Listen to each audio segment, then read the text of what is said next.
Hello again. It's been a few days. I'm looking around here on the ramp in the general aviation area here at Chicago Midway Airport. And as you can see, well, there's some changes. And I'll talk about the most obvious one in a minute. The second most obvious one is, if you notice, I am moving my head this way and that, and although it's a little bit jerky here and there because I don't have it set up perfectly, like so, I am no longer, what I just did there was I set my head outside of the track IR area, viewable area by the little dingus that you stick on top of your monitor, the camera. I guess it would be the infrared camera. But I've managed, through the help of a subscriber, to get X-Camera set up. And if you don't know what X-Camera is plug-in. It's free, but for a fee you get more features.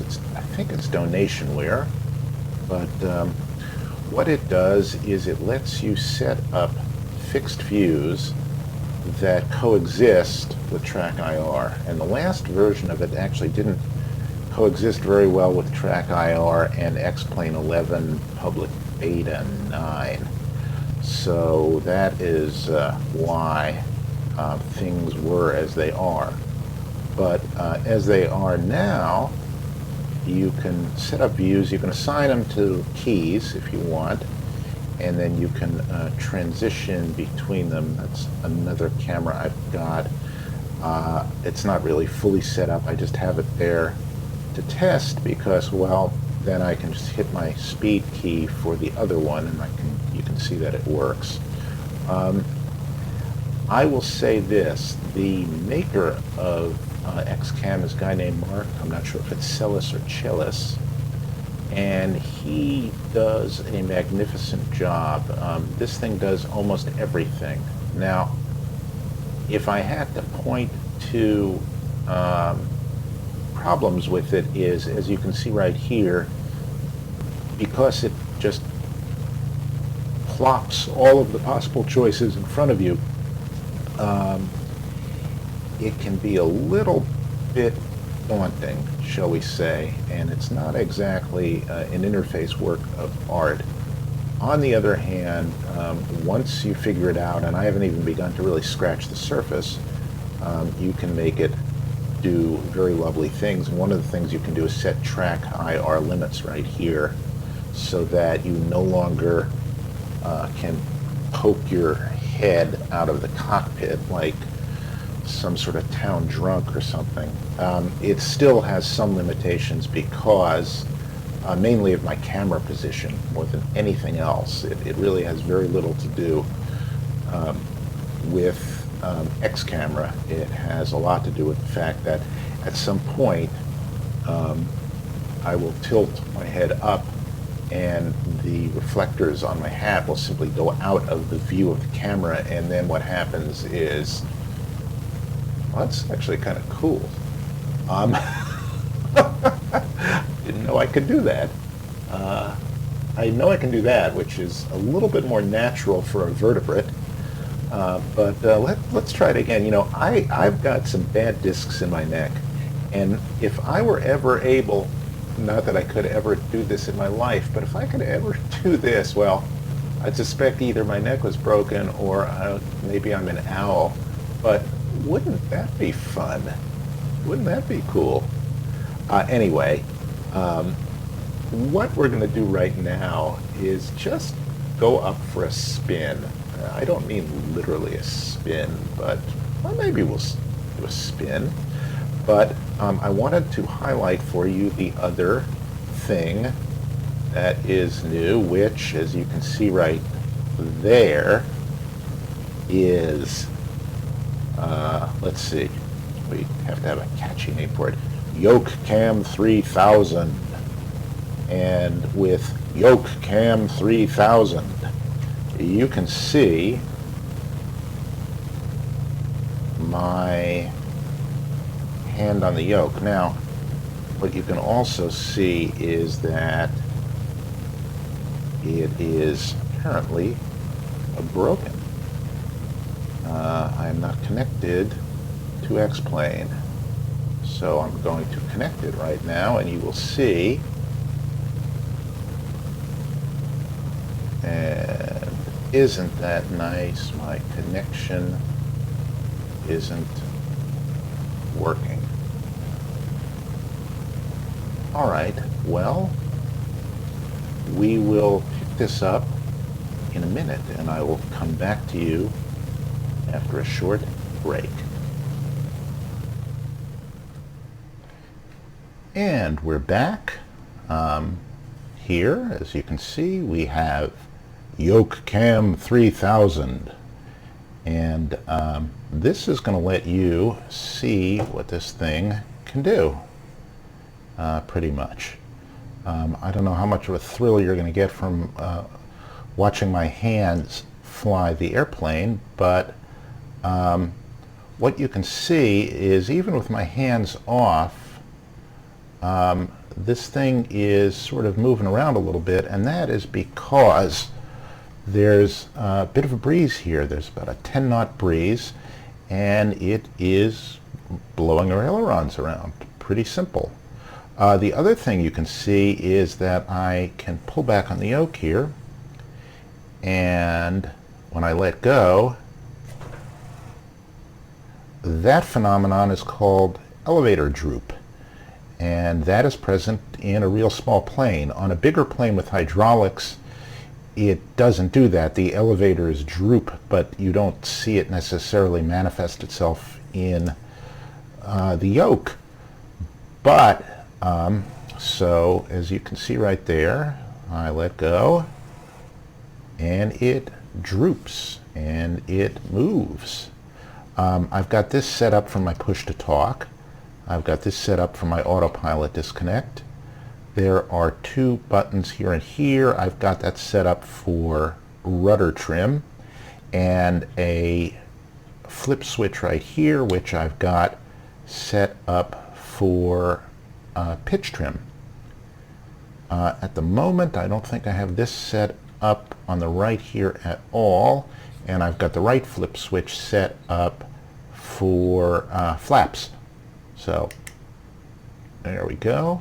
Sometimes the sound works, sometimes it doesn't. So I'm just going to lean forward here and just adjust our trim, and you do it just like you do in an airplane. And let's just taxi out to a decent runway here to use. Make sure nobody is around, and again we'll bump our foreheads right into the window there and not break anything, which is great. And in the meantime, since there ain't nothing to do with the ailerons, I'm just going to put my hands on my lap here, and you'll see the thing just sort of blow around with the breeze and the prop wash. And it's pretty cool, I gotta say. I don't know whose version of Midway this is. I believe it is payware version, and I believe it's by a gentleman named Brunner, which honest to God, I'll try not to be my normal asshole self and make some sort of pun out of the guy's name, because in his language, my name probably means sweaty monkey balls. So living as I do in a glass house, I'm going to refrain from casting stones, because there is a different word for everything around the world, and given half an opportunity, you can make any other person from any other place into the butt of a joke, or you can make that person into a friend. And this day and age, I think we all need more friends than butts of jokes. And besides, I can be nice and juvenile about subjects like potty humor. So, you know, who needs ethnic jokes when you've got fart jokes? Yeah. Anyway, the ground textures look pretty good. The signs look pretty good. The apartments look like Brooklyn, but then again, Chicago row houses. Well, the houses in this area, the row houses in this area, are lean a little more towards aluminum siding than sort of Brooklyn brick, but it's pretty cool nonetheless. This is the runway here, I believe, where that Southwest Airlines flight slid off several years back in the snow and just went basically right out that corner of the airport. This airport is really kind of cool in the sense that, well, I'll show you. It was once called the busiest square mile in the world, and that is because it literally, and I do mean literally, I don't mean the way some people use literally, I mean literally, I mean like really literally. This airport is exactly 1 mile by 1 mile, and you'll see in 1 minute.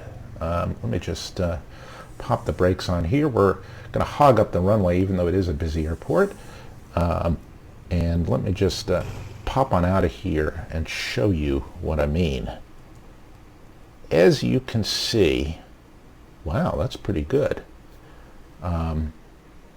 We zoom up. I'm sure there's a better way to do this, but being an idiot, there's only so many ways I know.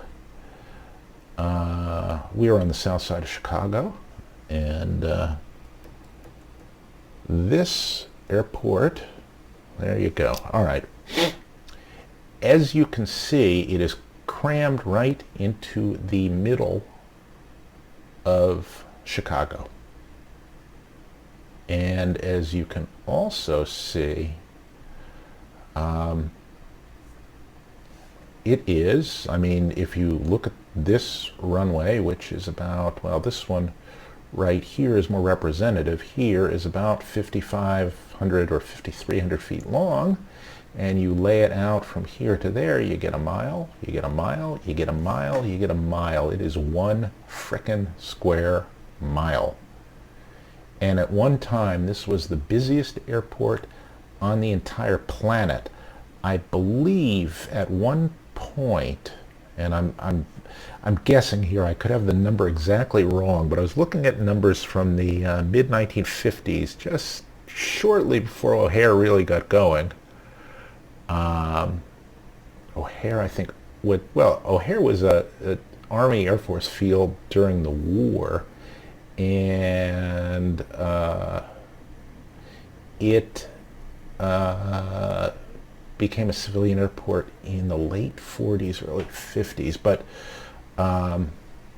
Midway, all the way up into the 60s and 70s, and had quite a few flights. It was served heavily by United, a little bit by Northwest, a little bit by American, and Allegheny at the time.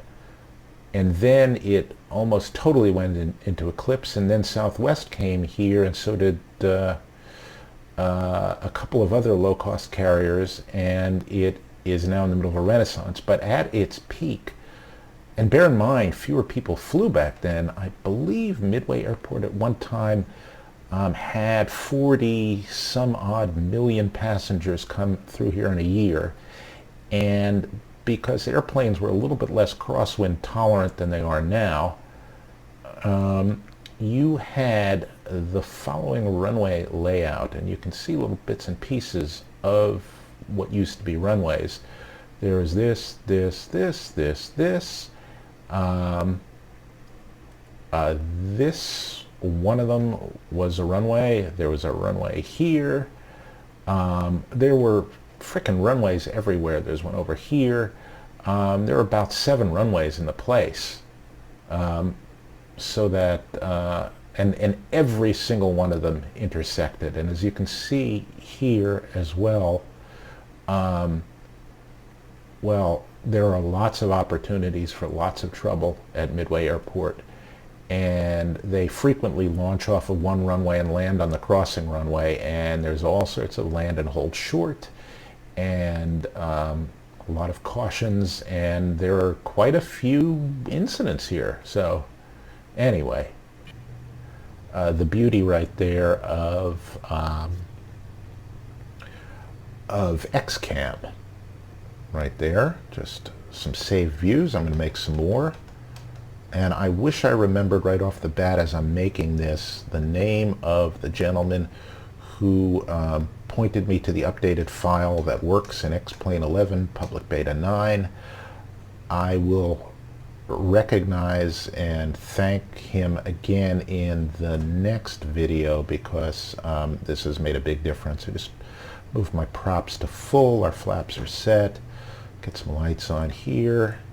We're just going to fly to Meigs Field and just zip around downtown just a little bit, just so that you can get a feel for this. And before we go any further, let me explain why I sold a kidney and bought one of these things. For starters, there is this.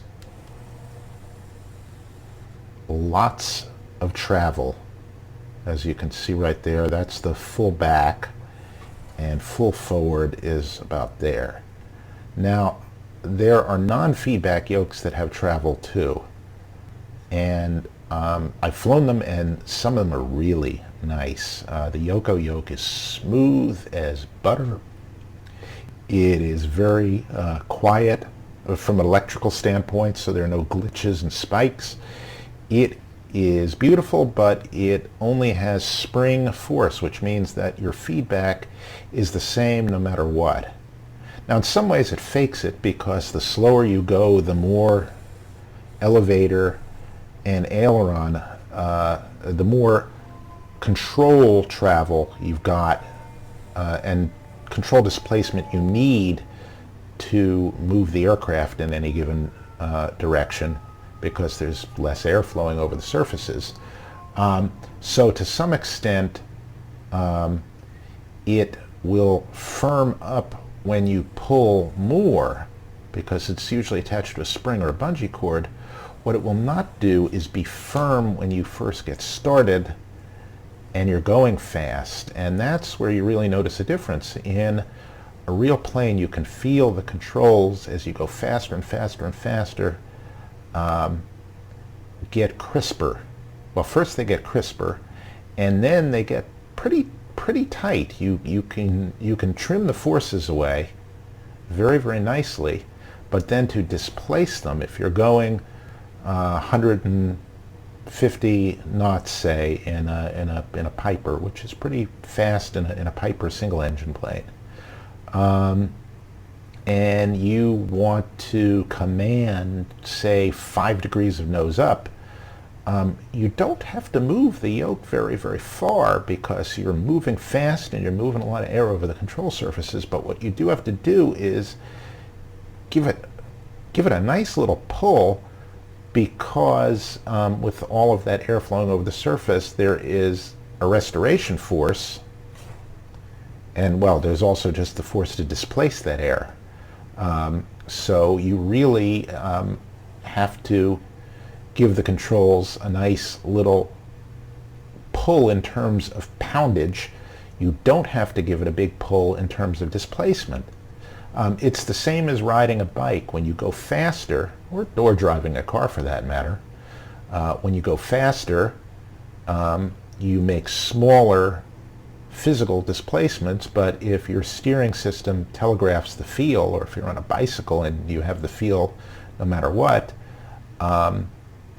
the effort can be greater, because the force to bring it back to center is stronger, and the force needed to get it off center is a little bit stronger. So the controls stiffen and they crisp up. In a non-feedback yoke, the only time the yoke gets stiffer is when you command a lot of displacement, which isn't precisely the same thing. The other thing is that when you trim on a non-feedback yoke, you trim by putting the nose where you want and then trimming in whatever direction is needed, and then letting the yoke, even though you trimmed, move either forward or back. Whereas on a feedback yoke or on a plane, you command the deviation you want, put the nose where you want to put it, and then trim, trim, trim until the force goes away on your hands.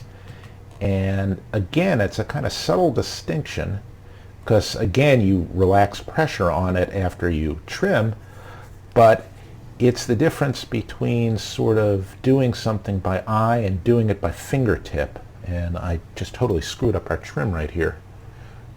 So let me just get that where it needs to be. I guess about there. That's about right from experience. The other thing I just noticed is we're almost out of, no, we're not out of fuel. I just refueled. I think the gauges are broken. So, well, we can always practice our dead stick landings again. The other thing I want to do before I go any further is just to make this a little bit righter. I want to make sure my controls are, sensitivities are set where they should be. Jan Vogel from IXEG makes a really good point. He says the only way to really get a feel for what the flight model truly is to set your stability augmentations to 0. Now, the control response puts a kink in the curve, so it's not fully linear. I've got it set right now to fully linear simply because I'm tweaking the forces and things using the Yoke's software, which I haven't gotten a full handle on yet, to be honest with you, but it is it's quite a thing, and it looks like I've probably crashed it too. On top of all of that, let me just get out of that. And no, I didn't. I just or did I? Oh, did I crash this? I think I did. Why, heavens to Murgatroyd. Let's see if my controls work. Well, gosh, they seem to. Let's just quickly. Yes, they do. I don't know if they work precisely in the right way, because I don't think that's full deflection, but it's close enough. So I'm going to keep tinkering with that. And if you want, I'll make some videos showing how to do it once I get a full handle on it. The other thing that's going to be kind of exciting is I've got my pilot buddy slated to come in here and sit down with this thing and help me tweak those profiles, because he's got a Piper Arrow. He's flown a lot of Beech King Air. He's flown a lot of bigger turboprops, and right now he flies a 777. So he's flown a 727 and a 76. So I'm going to get him to work on Jack's 727 and 737, and on the 75 from What's-This, from Flight Factor, and pardon me, and PMDG's 777, and we're going to have a big old time on that. So let's just go flying briefly, and I'll show you how this works, and you'll see all of it through the magic of YokeCam 3000. All right, I'm going to give a little bit give it a little bit of backstick so I don't excuse me, wheelbarrow down the runway.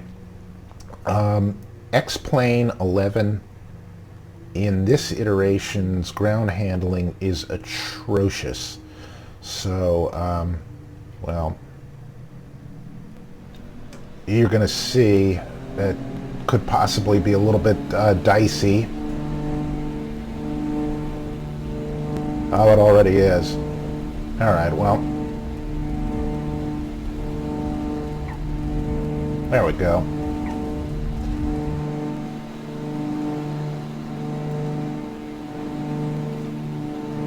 All right, gear up. And look, Ma, I'm flying. We'll come back to 25 pounds of manifold and bring back our props. Pitch for 120.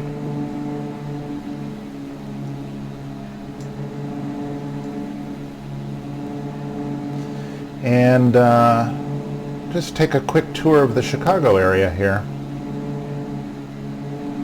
All right, flaps can come up.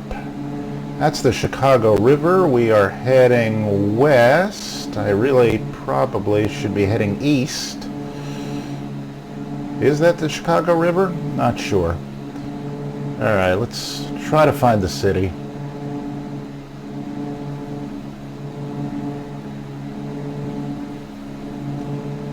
And as you can see, I'm mostly trimmed for climb, which is why I'm just one hand on the yoke right now. There's not a lot of work I need to do. So I am now free, as you can see, to admire the power lines and the railroad tracks and all the other scenery. And it looks pretty damn good. I've got ortho photo scenery set up here too. There's the city. Okay. Yeah, we're practically over Indiana at this point. And let me just tweak the props a little bit more. Okay, flaps are up, gear is up. I'm just going to get into cruise climb here, just for quietness sake.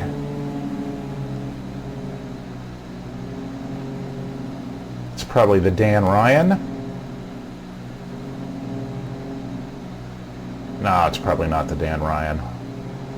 I'll be honest with you, I don't know what the Dan Ryan looks like. I know it's a big freeway in Chicago. All right, so let us level off here, say at 3,000 feet. So I'll point the nose down here. Let me just come down a little bit. Let the speed build, and as I do, just come down a little bit more. I'm doing this with the horizon in my heater plate right there. I just sort of know where it should be, so I'm holding it there. And as I do, I'm introducing some forward trim because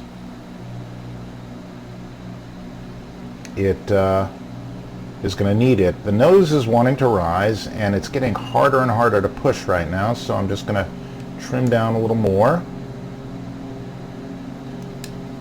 And there we are. Come down a bit more. And as you can see from my ball, I'm a little out of trim rudder-wise, so I'm going to bring that in. And tweak the props a little bit. I think we'll land at Meigs Field. Got a version of Meigs Field installed. Diddling with the props far too much here. But now, as you can see, I'm pretty much flying by my fingertips right here, which is, well, I mean, that's as it should be. All right, that's the Chicago River. Let's just overfly Meigs right here. And now you can see any changes I'm making are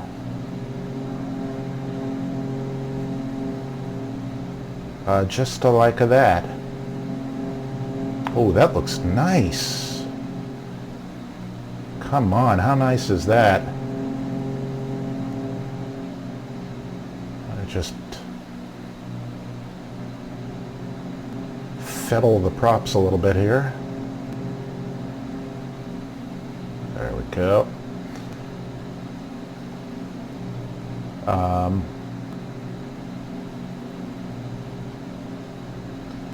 And again, there's not a whole lot more to it than this. This is basically the cool thing about this setup. Now I will show you something here. Now you notice we're going 160 knots, and now to do full deflection,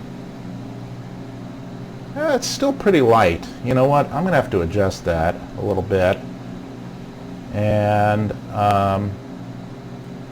that could be because I broke it a little bit earlier, but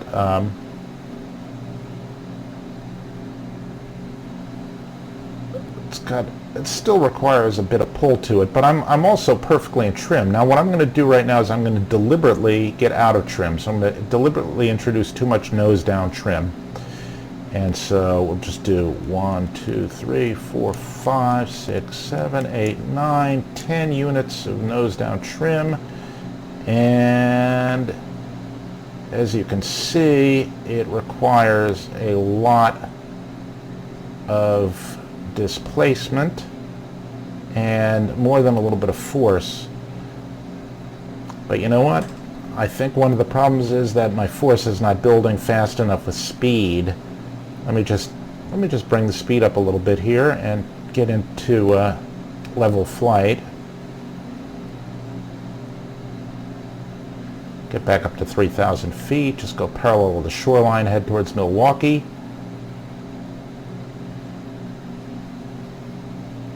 Yeah, I've got this airplane set up to max out the force at 220 knots. And of course, we're not going to get to 220 knots until we get into a shallow dive. So let's just do that. And let the speed build. And hope we don't run out of altitude before the speed gets high enough.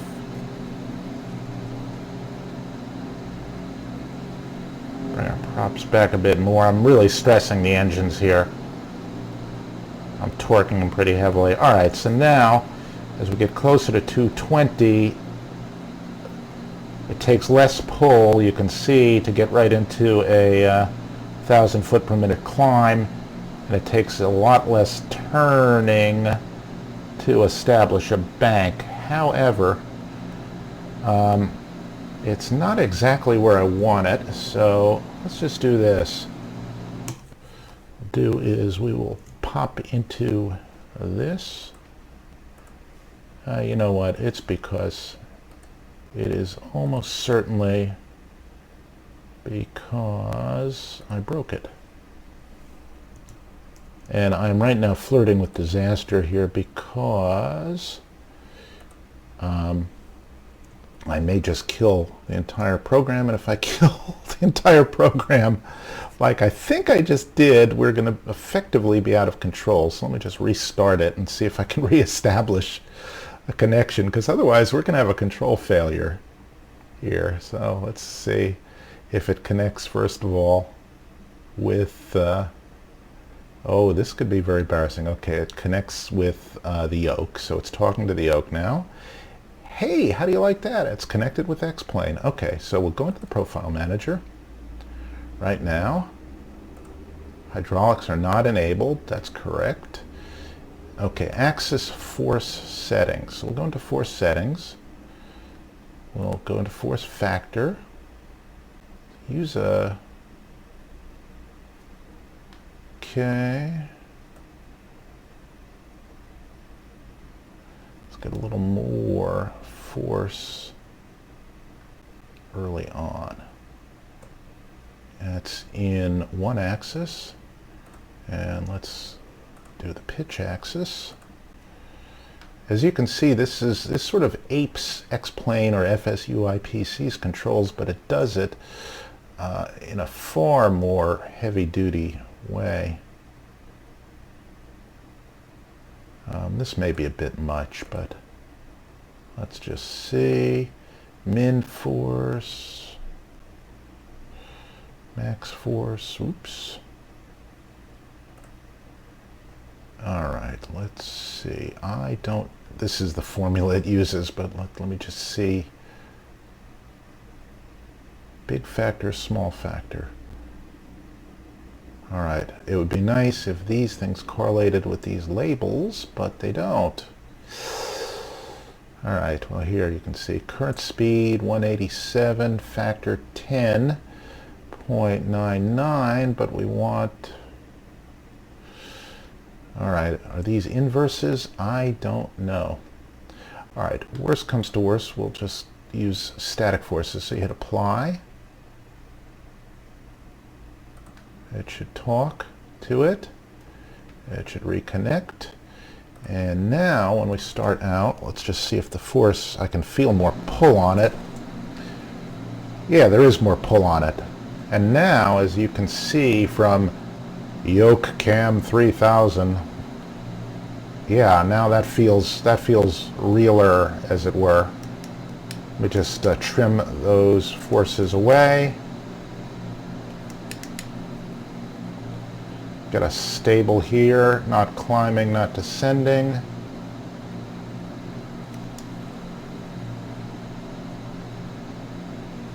Just trim down a little bit more.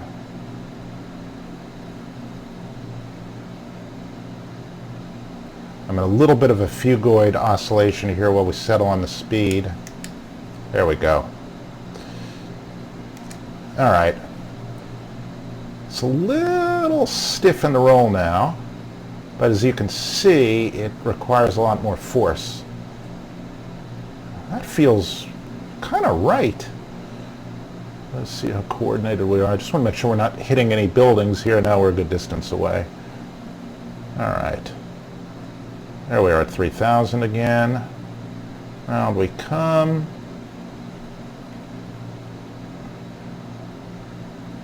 Boy, X-plane 11 looks awfully nice, doesn't it? All right, now I want to show you the autopilot in action here. So let me just level us off here. Put in the yaw damper right now. And put in the autopilot. And it is wings level here. Let's get us into heading mode. Oh, I love you, Coronado controls. I love you, love you, love you. All right, there we go. We'll get into heading, select. And as you can see, through YokeCam 3000, the yoke moves. Flight director on. It's oscillating a little bit, but hey, what can you do? And also, as you can see, oh wait, I've captured a little bit of a climb. Let me just hold our altitude here. There we go. All right. And as you can see, moves the yoke. How do you like that? No yoke, folks. All right, so do a little zigzag around the city here, and look, Ma, no hands. Matter of fact, I'm free to scratch my nose. Ow. It's got a little bit of overshoot in it, but that's the autopilot's fault, not the yoke, really. The yoke right now is just following orders. And there's Midway. All right. See, I've got O'Hare installed as well. So we can just look out at our magnificent de-icing boots back there while the autopilot does some work. And let me just command a climb here. And as you can see, the yoke moves. So up we go, and up we go. And actually, before we do anything, let me just try not to break the airplane.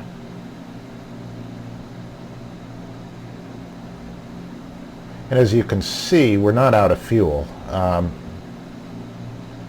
And I'm not entirely sure what the problem is there, but wow, look at the sunset there. And this plane isn't even really optimized at all for X-Plane 11. This is just the standard, relatively old generation Carenado. I'm hoping that Simcoders goes to work on a newer Carenado or on a plane not from Carenado. Okay, we're at 4,000 feet. We'll just capture that right there.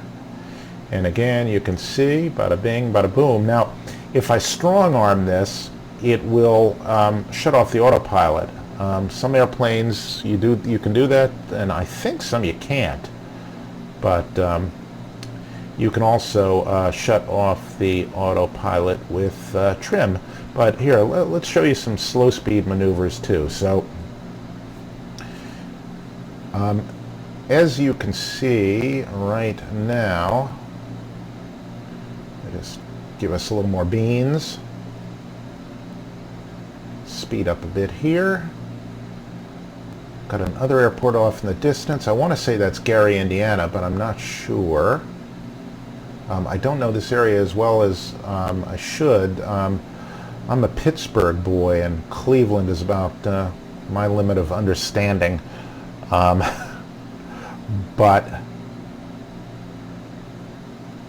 let us just hand fly. Now, I've got it set up so that it kind of neutralizes the trim at, or leaves it properly trimmed when you disconnect the autopilot. So let's just see if that actually holds true.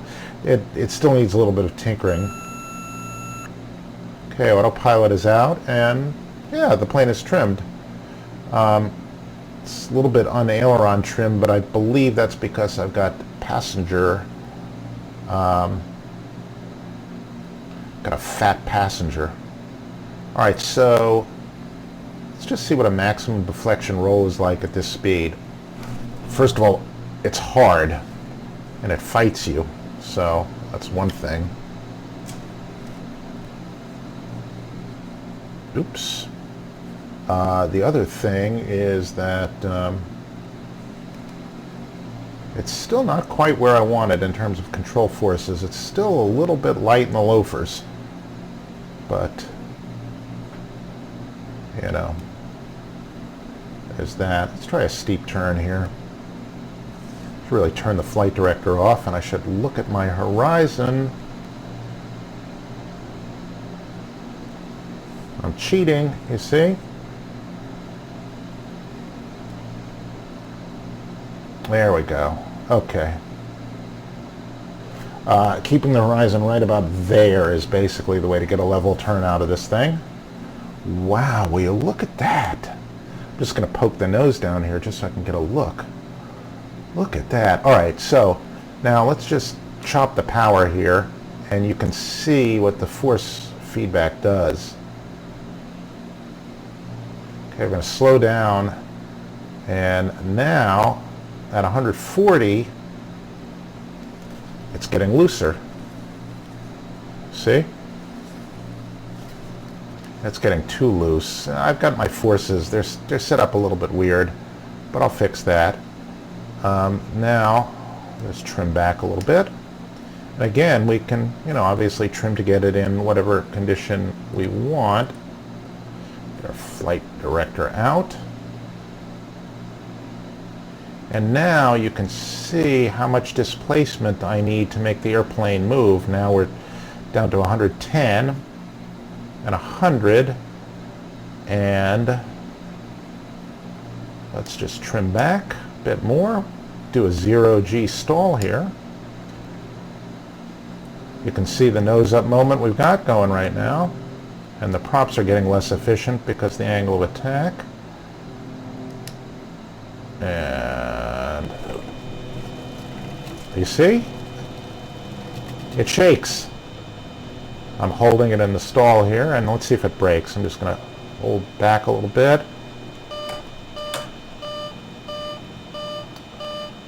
It mushes, which means I don't have quite enough elevator authority. I need a little bit more. So let's just accelerate that stall. Okay, stick shaker is going. And it brakes very gently. That probably has a lot to do with my C, G, and a bunch of other things. Anyway, let's try landing so you can see what that looks like through YokeCam 3000. I'll get the gear down here. And we will, I don't even know which direction the wind is going, so we're just going to do a rather abrupt descent here. Okay, I got the throttle closed. Start to bring up the props, get a little bit more drag from them.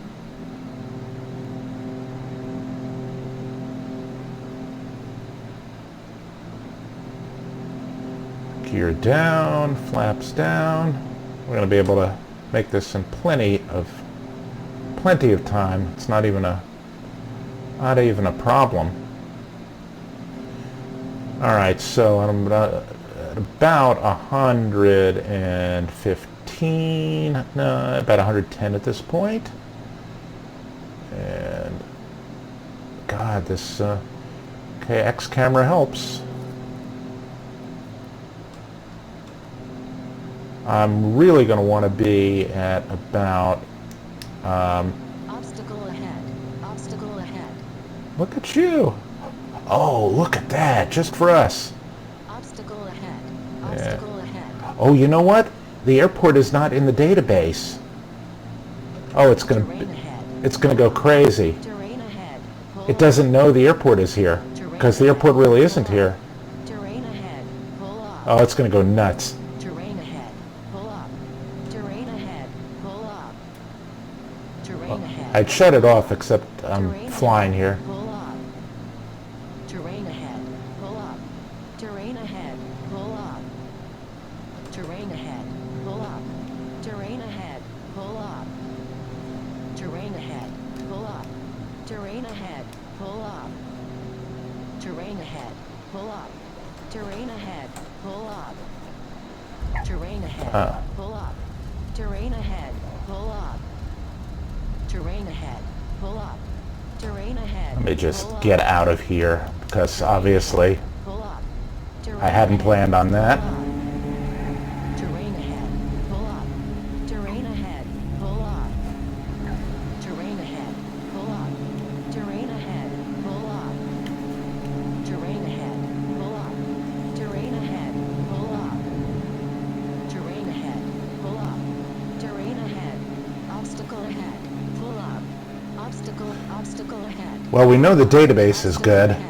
Pull up. There's Grant Park. Pull up. Obstacle ahead. Pull up. Obstacle ahead. Obstacle ahead. Pull up. Obstacle ahead. Pull up. Obstacle ahead. Pull up. The thing that's doing the shouting is that. Obstacle ahead. Pull up. Obstacle ahead. Pull up. Wait, you want me to pull up? Is that what you're saying? Obstacle ahead. Pull up. Pull up? Obstacle ahead. Up? Obstacle ahead. Pull up. Obstacle Up, you say? Pull up. Obstacle ahead. Pull up. Obstacle ahead. Pull up. Okay. We can do that.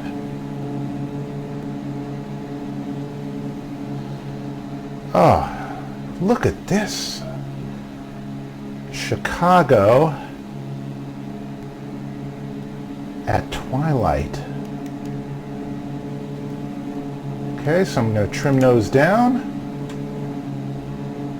Bring the power back to something sane. Bring the props back to something a little better. Even them out.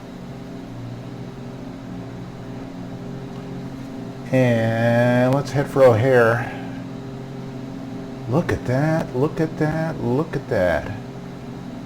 All right, let's see. The wind, as I recall, is about 260. I can land on the 3.2s, or the 2.7s would be better. So let's line up here, get ready for the 2.7s.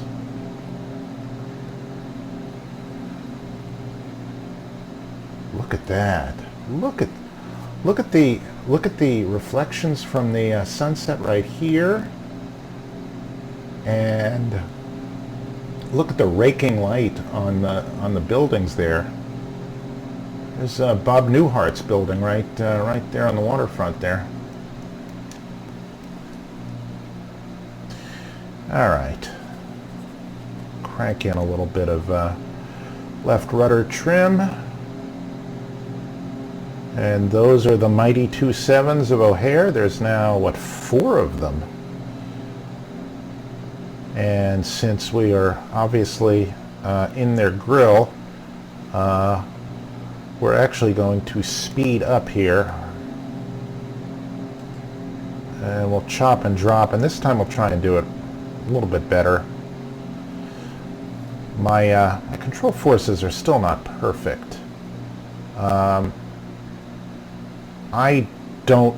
The reason why is because I don't know all the knobs and levers. Basically, look at that. Look at the reflections off the lighter roofs, or whatever you want to call them, the tops of houses. All right, 127, 227, 327, 427, 527. Actually, a couple of them are 2.8s. I just forget which ones. I think these are 2.8s and these are 2.7s, but I probably have them reversed. Look at that airport, man. There's Lake O'Hare. Once took off like right on the runway that borders it. Let's see, where are we going to go? Well, let's go to one with touchdown zone lighting. So let's go to the right-hand one of these right here. Ah, look at this. Oh, baby. Now, as you can see, we're going 180 knots here, so we're going to keep them very happy. We're also high, but that's okay.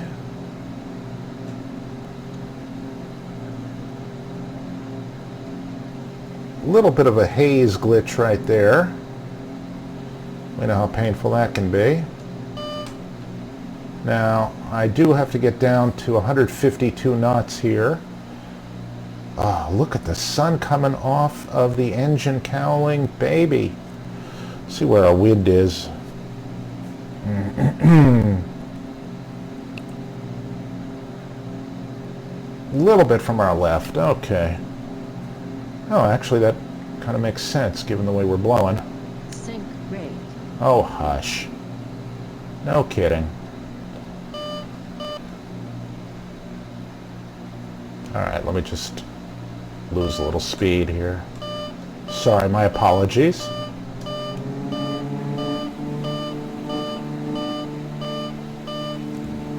There we go. Alright, we really should get configured, and that should be 115 knots. I mean 115 pounds of manifold pressure, 100 knots. Okay, get our final notch of flaps out, 500. which we really don't need. Yeah, my controls are a little bit light. Trim back.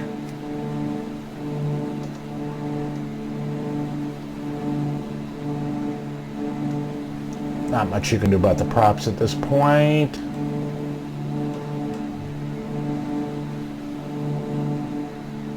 A little bit of a wing into that.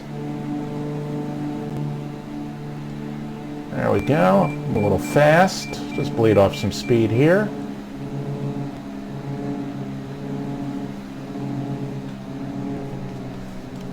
Ah. Yeah, hang on a second. What I'm going to do is, I'm totally off my game just in a few days. Let's just come to a stop here. And get a little bit of aileron into this wind. There we go. That's better. What I'm going to do really quickly is show you some quick tweaking here. So we'll go back to our profile and we're going to abandon the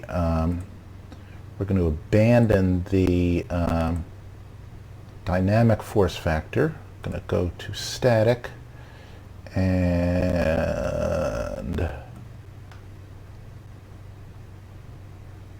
let's try that and try, okay, the roll axis here.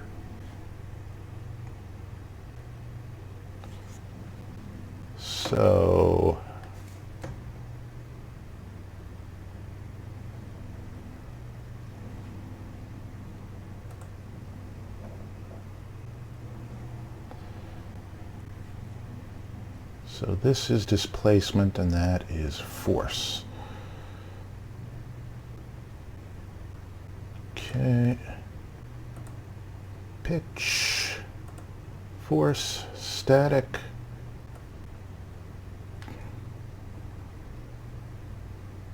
And let's see what that feels like. And hit apply.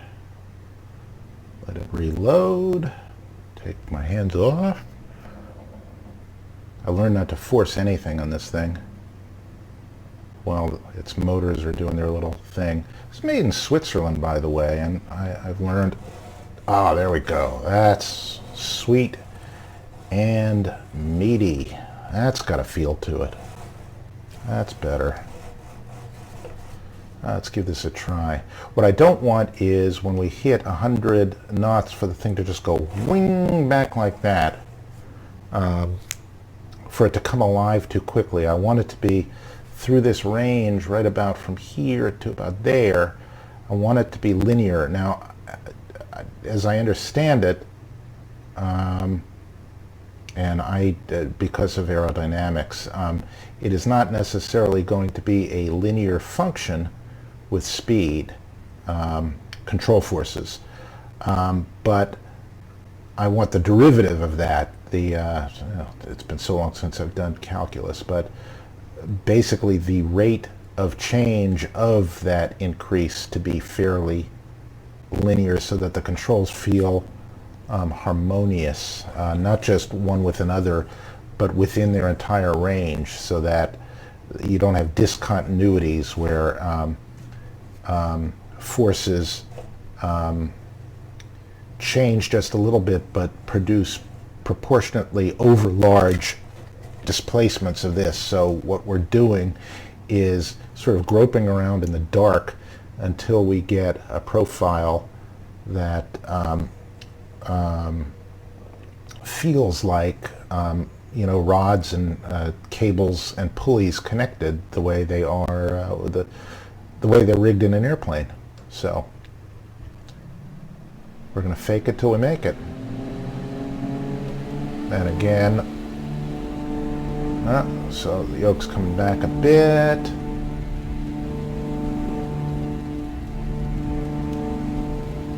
It's reasonably stable. Look at that. I'm going to hold it on the ground a little bit just to see if I can.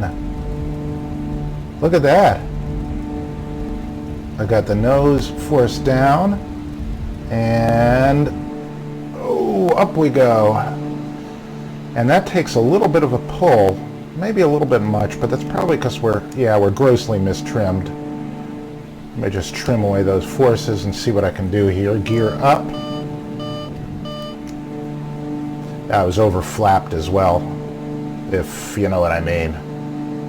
Look at that. This is the paywear version of O'Hare. That's a little bit stiff. Going over 1 million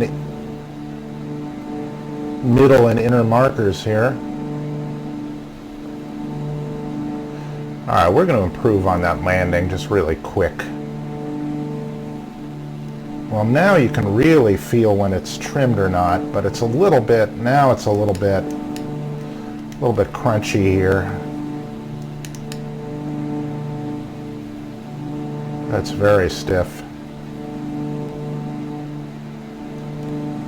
But boy, when you get it trimmed, you get it trimmed. Then again,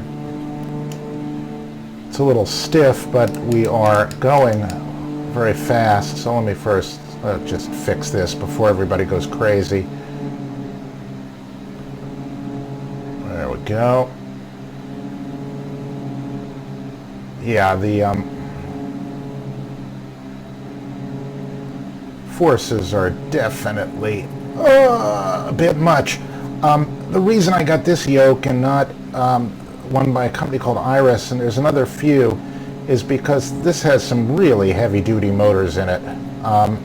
So it can put, I don't know, like, I forget the number. I'm not sure whether it is 25 or 50 pounds. It can put a shit ton of force on it. I'm now shoving it with both hands. Now I'm sure I'm heating up the motor there, but nonetheless, let me just do this real quick and show you the difference that you can make just by tweaking that one variable here.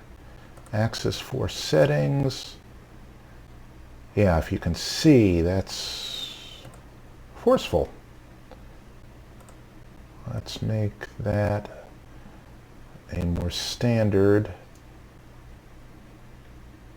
8. I think that's the default for this airplane, at least. That's on the roll axis, and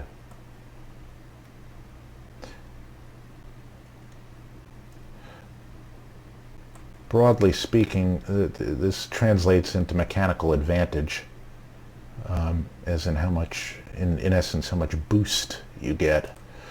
But again, I'm definitely groping around in the dark on this. So, okay. You know what? Do I want to enable a linear output? No, I don't. Non-linear output, done, and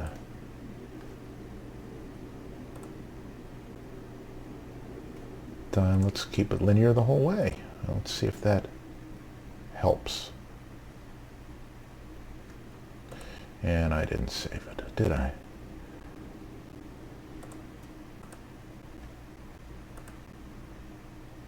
I did not. I'm sorry. Let's not change every variable at the same time, so let's just change this. Change this.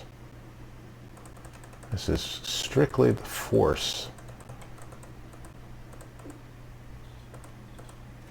And you can do weird things. You can simulate having one of these airplanes right here only with hydraulic controls.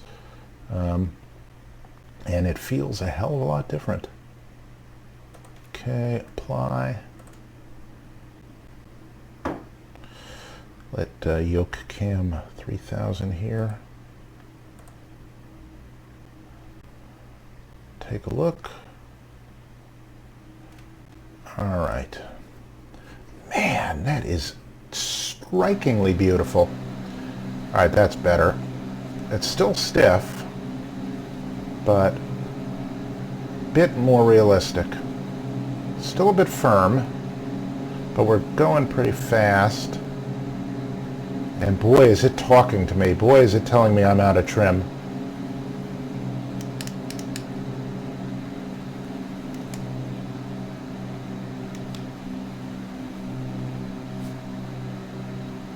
Well, it doesn't feel unrealistic. A little bit firm, but not terrible. There we go. All right. Let's come around, and this time we will actually perhaps do a proper landing. Again, I'm looking for visual reference points here, so my turn, you can see, is level, and right now the horizon is basically cutting across right about there. For the other turn, you remember our reference point was right about there. And that's sort of the way you fly visually. Let's see where the airport is. There we go. Okay, turn on a nice sloppy little base leg here. Again, keep our air traffic controllers happy. We will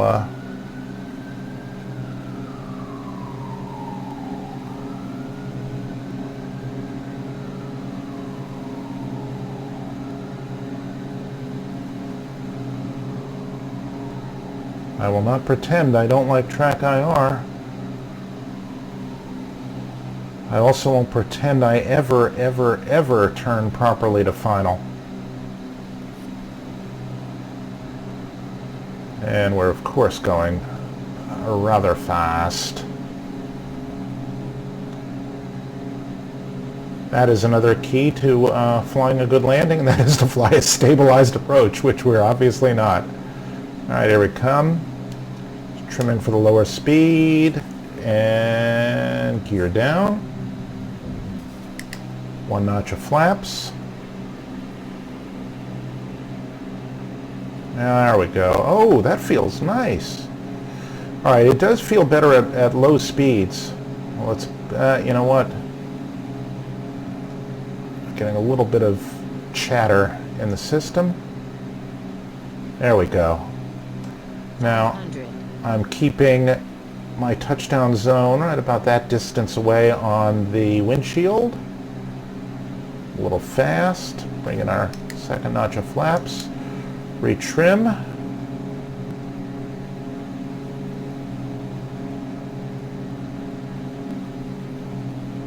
There we go. Trim back a little more. There we are.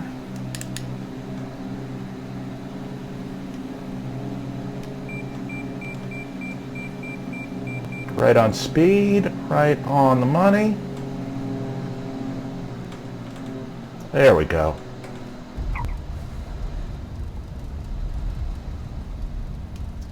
Very nice. Okay, up with the flaps. In with the brakes. Dance around like a good good X-plane prisoner. And that's kind of a first look at my what my hands look like flying, I guess. And there's O'Hare. And that is pretty cool. Wow, that is really kind of cool. And this is X Enviro, and I'm going to stay alert to any runway crossings, and that means stopping right here before we hit something. Boy, am I glad I don't fly into here. And that's interesting. Oh, it's just my aileron. But look at the light coming off this spinner and off of here. That is really awfully good. And boy, I feel like just in sitting here and enjoying this. That's kind of fun. Anyway, that's pretty much the way it looks, and we'll make some more of these flights, and we'll play around with the Yoke a bit more, and I hope anybody who's thinking of buying one or has bought one, I hope you get something out of this, and I hope I can make some mistakes for you before you have to, so you don't have to. And on that note, with the sun sinking slowly, as it always does in the west, see you again real soon. Bye-bye.